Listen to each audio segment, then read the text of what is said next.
We want to follow up tonight on the news we shared at this time yesterday. Southwest Airlines ending its long-standing policy of offering all passengers 2 free checked bags. The change will take effect in late May when only Southwest's Rapid Rewards A-list preferred members and people who pay for Business Select will get to check their luggage for free. Business Select fare passengers will continue to get those 2 free checked bags. This change coming as airlines face a lot of headwinds related to the economy and, frankly, passenger fears.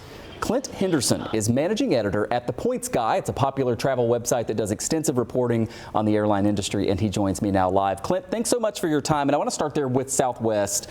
This move, I don't know, it surprised me as someone who flies a decent amount. I'm not a big fan of Southwest's current policy that you don't get to pick your seat, although that's going to change. What was just your reaction when they announced that they're doing away with the big perk? Yeah, pretty shocked because as recently as a couple months ago, they were promising they would never get rid of their free bags. So it's a really huge shift for Southwest, and it takes away one of their big differentiators. So one of the things that made them unique and made them different, a competitive advantage, I think, but Southwest is ditching that and making all sorts of other changes that are really passenger unfriendly. It's harder to earn points. Your points are going to become harder to use. And the bags, just the beginning of the changes at Southwest, are going to be a lot more like Delta and United, but they don't have first class, they don't have lounges, they don't have an international network. So they've got some disadvantages if they want to compete head to head. Yeah, and it's so significant here because Southwest is nearly double the next airline in terms of passengers in and out of Buffalo Niagara International Airport. It's a hugely popular airline here in our region. We'll see how folks process all this news. I also want to ask you about the Points Guys survey that you did, because so many people are, you know, my parents among them, they just don't want to fly right now, right? We've had multiple crashes. There are questions about staffing for air traffic control and all these other issues. You found that nearly 2/3 of people said they're more nervous about flying in light of those incidents. What sticks out to you in this survey?